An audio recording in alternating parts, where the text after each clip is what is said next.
26 billionaires are terrified and they're so scared. They have spent $22 million against Zohran Mamdani because they are terrified of paying 2% more in taxes, which will affect their lives zero. They will never feel it. But that 2% and its impact on the city that made them so wealthy, the city that unregulated and made tax loopholes and made the soil prime for them to go in and be billionaires. Did they ever think about saying thank you, to quote J.D. Vance? No. They sit around terrified, which I guess explains why they like Kank so much. Yeah. Because the one through line I see through all of these MAGA people is how scared they are. Their default setting is they are so scared. They're scared of Bad Bunny. They're scared of Cracker Barrel. They're scared of drag queens, books, liberal white women, gay people, trans people, and on and on. Put up this tweet, Kylie. 26 billionaires have poured over $22 million into stopping Zohran Mamdani campaign for New York Mayor. Bloomberg, Ackman, Walton, Wynn, Louder. The list reads like a billionaire panic roll call. They're not donating out of civic duty. They're defending a system that's finally being challenged. And this tweet is from Brian Allen. And I think he really phrased that well. And here's the list of people here. Of course, we have the Home Depot founder, Lowe's is in on this, Estee Lauder, Airbnb, lots of Steve Wynn casinos, all of these hedge fund fuckers, and just the Walmart heir goes in on this. Think about this. You're a billionaire. You haven't flown commercial in a couple of decades. You've never had to worry about your insurance covering a test that you may need, a CAT scan. You've never had to worry about your insurance covering your prescription medications. And this guy wants to raise your taxes 2%. You have a stage 5 meltdown and spend $22 million. What a fucking luxury that when you're scared, you can try to spend your way out of it, because that is a luxury of only the 0.01%.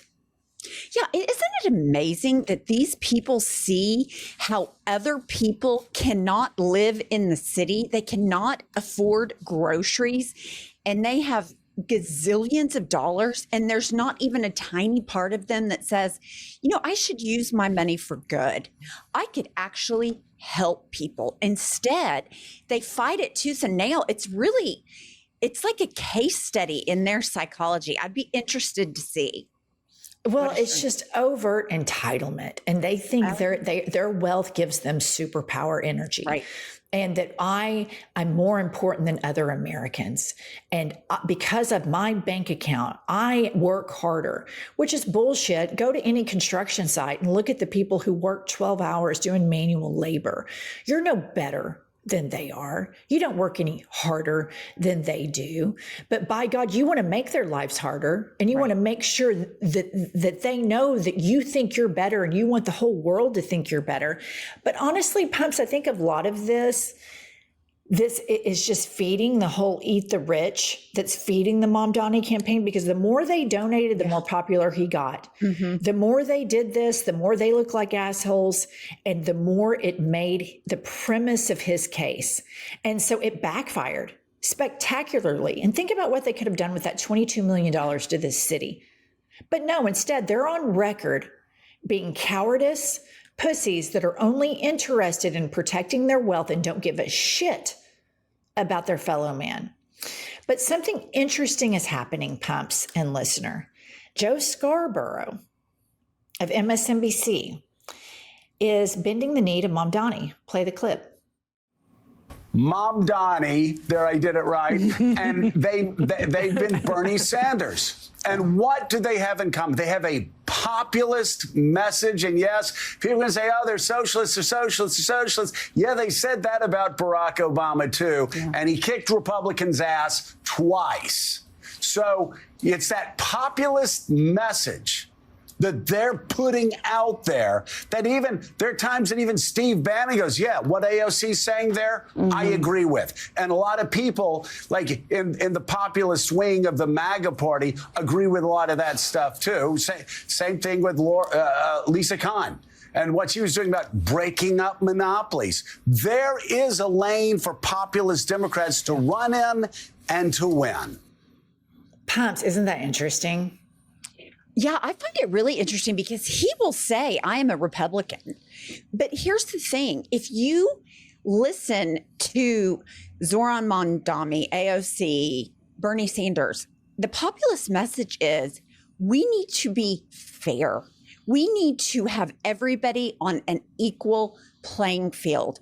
And the entitlement, I think you make a great point about the egos of billionaires. It is an ego thing. I'm better than you and I want you to know it. And the reality is there are a lot more working class people, the rank and file, than there are billionaires. And so that's, to me, it's very ego driven.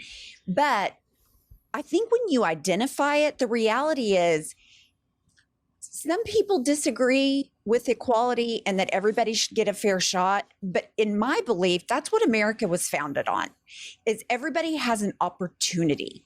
And so, good for Joe Scarborough, who I think what's so interesting about the Joe Scarborough thing is you're starting to see Democratic establishment bend the knee to this.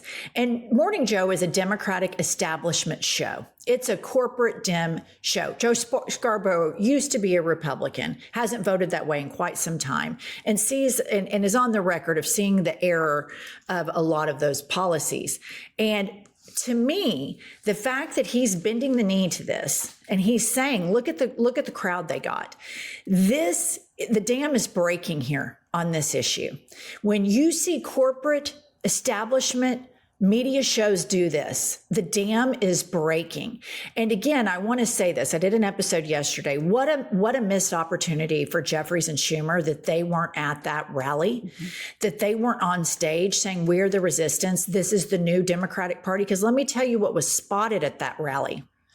T-shirts that say MAGA for Mom Donnie. And all three of those economic populist, democratic socialist, all three of them can do something that no other Democrat can do. And they can get triple Trumpers to cross over and vote for them. And Joe Scarborough sees that. And I think it's so important that you see a corporate Dem show bending the knee to Mom Donnie. The dam is breaking. And that's what I found so compelling about that. Moving along, Riley Gaines is melting down. I mean, that's just a Tuesday, right? But put up this tweet and retweet. So Riley Gaines puts a photo of the rally, and you have AOC, Mamdani, and Sanders. And she tweets, "We're being destroyed from within." And AOC retweets with comment and says, "Maybe if you channeled all this anger into swimming faster, you wouldn't have come in fifth." And I just think, my God, AOC, that's incredible. I love it. Of course, Riley Gaines has a stage 5 meltdown on Laura Ingram's show because she pointed out that Riley came in fifth. She's on Fox News all the time. And a lot of these journalists say she would have won a gold medal. She's nowhere near the fucking Olympics. She just goes along with the lies. But here is Riley Gaines responding to AOC saying, maybe if you would have swam faster, you wouldn't have come in fifth. Play the clip. We'll say. I want to honestly challenge AOC to a debate. She can defend socialism. I will defend capitalism. She can defend removing God. I will defend embracing a biblical worldview. She can defend child sacrifice. I will defend the sanctity of life. Any of the radical, insane democratic policies and platform that they stand for, I will debate the opposite. I'm challenging AOC to it here. Girl, I thought you were going to challenge her to like a freestyle, 100 freestyle or something. I'm like, that's that too. Yeah, you probably still would have come in fifth.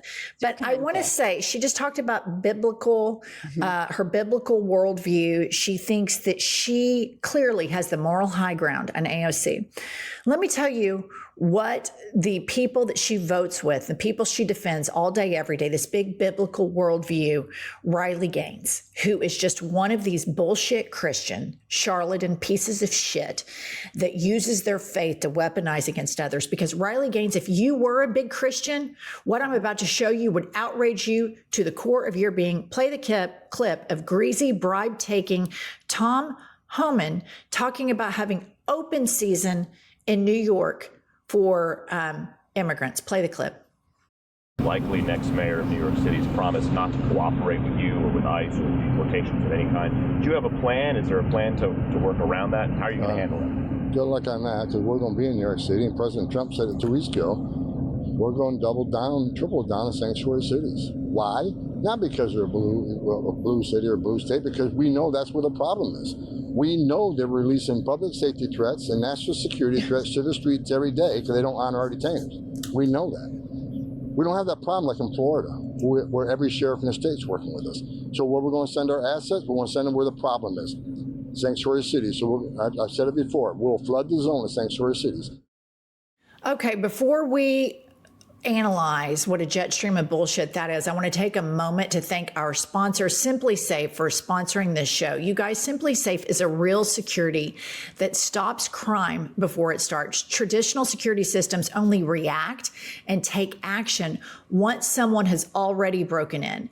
SimpliSafe stops crime before it even starts by confronting potential threats the moment they appear. Here's an example. Pumps installed all of the SimpliSafe around her house. She saw some random guy walking around, and she was able in her phone to say, "Hey, what are you doing? I'm at my house. You know, I'm about to come outside. My husband's about to come outside." And then the guy just completely runs off. Spoiler alert, she wasn't even at home. So you get alerts. It lets you know what's going on at your house. And it's completely the new technology in security that all of you need. And you can trust SimpliSafe because Pumps and I do. We use it to protect our home, our family, our property, and everything. So listener, right now, you can save 50% off on SimpliSafe home security system at simplisafe.com/IHIP. Again, that's simplisafe.com/IHIP. I would think, Pumps, and you used to be knee deep into evangelical Christianity, that a sanctuary city would be a place where the central character of the religion Christianity would be where Jesus Christ would be with people, holding them hand in hand and making sure they were safe. Correct? Correct. And helping the poor, treating your neighbor with respect, all the things. Even the fucking American Pope is talking about how the United States is treating immigrants. It is a travesty. It is absolutely against everything that's in the Bible. Nowhere in the Bible does it say you got to beat up people that have a different color skin. You need to penalize and demonize poor people. It is exactly opposite of what Jesus Christ's teaching were. And I just want to say this. I've been spying on Fox News a little bit. Trump's regime is so fucking bad. It is so underwater that in the last few days, they've had on Kid Rock. They've had on Riley Gaines, who her claim to fame is fucking nothing. And they've had Kaylee McEnany talking about how great Hamburger Helper is. That's where they are, because you cannot defend the bullshit. It is unbelievable that you can watch that and you can be like, oh yeah, Kid Rock, rah, rah, Hamburger Helper. And the whole premise is people are broke, so they're eating Hamburger Helper again. And Tom Homan should be in fucking prison. He should be in jail, and he should not be in charge of anything because he takes bribes, and it's on tape. It's unbelievable, the corruption. It makes me insane. Yeah, but they like to advertise that he took a bribe and that Hegseth tweeted out war plans, and guess what? The law doesn't apply to them. That's the point. But one thing I want to say about Riley Gaines, as she sits there and has the moral high ground against AOC, when I look at people, if I were to say who's more Christ-like, I would pick AOC and the atheist Jew Bernie Sanders and the Muslim Zoran Mamdani. A million times over you, Riley Gaines, because Riley Gaines, all you do is hate on people. You are wound up like a cheap clock over trans people. You show them no grace, no compassion. You defend billionaires. You cheer and celebrate when children are zip tied. And then you have the audacity to get on television and try to lecture people who fight for the people that are suffering, that stand and put their arms around people that need sanctuary. And you try to act like you're better than they are. You're an insufferable twat. Nobody likes you. And no matter what, you will always have been the dumb bitch that tied for 5th place. And the only place that you could get a job is at bottom feeder Fox News, you insufferable twat. Nobody likes you, except for the other fake Christians that enjoy in their spare time watching children get zip tied and then sit there and justify it while they read the Bible with their hideous crucifixes around their necks. So fuck you, Riley Gaines. And I want to leave you with one final thing. And this is Pritzker. And he makes a really good point about there should be no two sides to defending democracy. This should be a bipartisan approach. So let's just leave you all with this clip, because there are politicians out there on our side that are fighting and saying the right thing. And I always want to make sure we amplify those voices. Play the clip. Not everything is a both sides issue. When someone's breaching the Constitution, it needs to be called out. If there's not two sides to it, there's a Constitution, it says what it says. And then when someone is literally breaking the law because they're ignoring the Constitution, there aren't like two sides to that. It should be called what it is. This group of people is ignoring the law. I understand the job of the media is to make sure that when there are two sides, that they are both fairly presented. But sometimes they're not. And especially when, there's fact and fiction, you don't present those equally. I just think he is so smart, and I think he is a really good voice, and I think he has had the courage and the mental stamina and the backbone of this moment, along with other governors. So kudos to you, Governor Pritzker, and to all of the people in Chicago that are on the front lines having their own government turned against them. It's so abhorrent. All right, that's all we have for this episode. Buy our book. The link is right below in the show notes. Life is a Lazy Susan of Shit Sandwich is currently being modeled by none other than the gorgeous Pumps. Subscribe, like, and we'll be back later with more news.